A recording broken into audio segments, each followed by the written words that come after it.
My guest today is one of India's most respected and admired voices. But what strikes me personally about him is his sheer range of skills and talents. He's donned many hats in his life.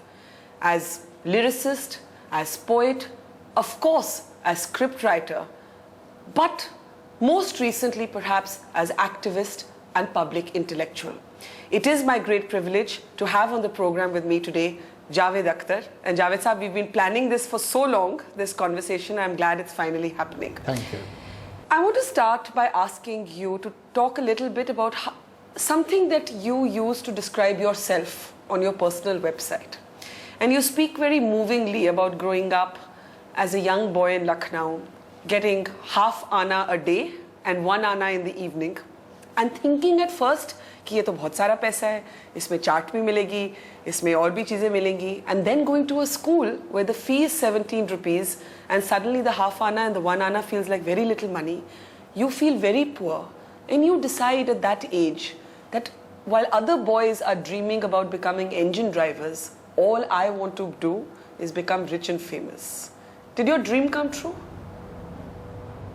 Yes and no. As a matter of fact, everything is relative. If you look at certain people who don't have that kind of facility in life, I'll say yes. If I look at people who have much more than this, what I have, then no. But I suppose that was a child's dream.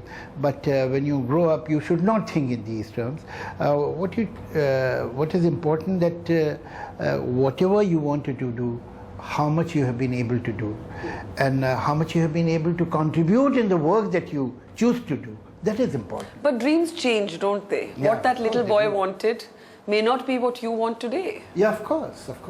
So did you find that when your dream finally came true, it was not what you wanted? Let me tell you one thing. Recently, I met a little girl at a party and I was talking to her. She was perhaps 10 years old. So I said, what do you want to be? And she said, I want to be famous. And I remembered that when I was a kid, I used to think like that. And when I was talking to her, maybe I was telling myself also, or that I was telling my childhood, that child within me, that ultimately what is fame? Fame is the shadow of what you have done. You can't do little and expect to have a big shadow. So you make a big sculpture, you make a big object, and you will have a long shadow, a big shadow. So there is no point in trying to create a shadow. You have to create sculptures.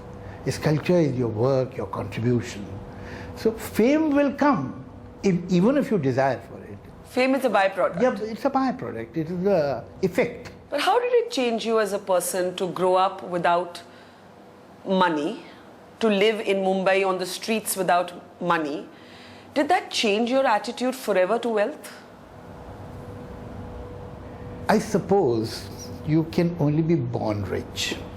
If you make money after that, after your formative years, your relationship with money is always a bit not normal. I'm saying it not normal for the want of a better word. Now I have developed a kind of indifference towards money. Honestly speaking, I don't know how much money I have. I don't know where are my banks, because there is a gentleman who really looks after my work. I have never gone to my banks. He looks after my income tax, and thankfully I never had any problem. He is a very, very old friend, and I'm totally dependent on him. I don't keep money in my pocket. I don't know the price of anything, because if I want anything, I tell either Shamana or but suppose you walk in somewhere and you need to buy something. At the moment you have no money in your pocket? No. Credit card? At the moment I don't even have the credit card. But if I go to Delhi or Calcutta, out of town, then I carry my credit cards. But even when I give my credit cards and they give me the receipt, I don't read how much I have paid. So I have a kind of isolation as far as money is concerned. I have isolated myself. I don't deal in money. But did you feel the need to bring up your children in a certain way with relation to wealth? Because you struggled. You struggled to make it big in the industry, but perhaps your children did not have to struggle in the same way. They were born into a family of comfortable means. So in that sense, sometimes when someone has grown up without wealth, two reactions happen. Either you want to shower wealth on your children, or you want them also to see the hardships of life. You know, to be honest, Barkha, discussing money or money matters with a writer is like discussing how to climb a tree with a fish. But nevertheless, since you have asked the question... I've asked because it was obviously a part of your growing up dreams. That's why I asked. As a matter of fact, as I grew up, I realized that money is one of the most overestimated things. I'm not saying that it is not required. Of course it is required to have a dignified life, not only a comfortable life. What is more tragic about poverty, that it costs you your dignity. Your basic human dignity gets damaged if you don't have some money. But after that, after you have your comforts, money is not important. It becomes irrelevant, something you don't As a notice. matter of, again, money like fame is also a byproduct after a certain stage.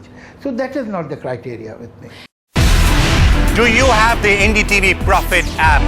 All the markets, all the news and your own homemade, ready-made portfolio available there for you. We will right now answer what you should sell, what you should buy when markets are down. Download at ndtvprofit.com/apps. Get the best app from the channel you trust.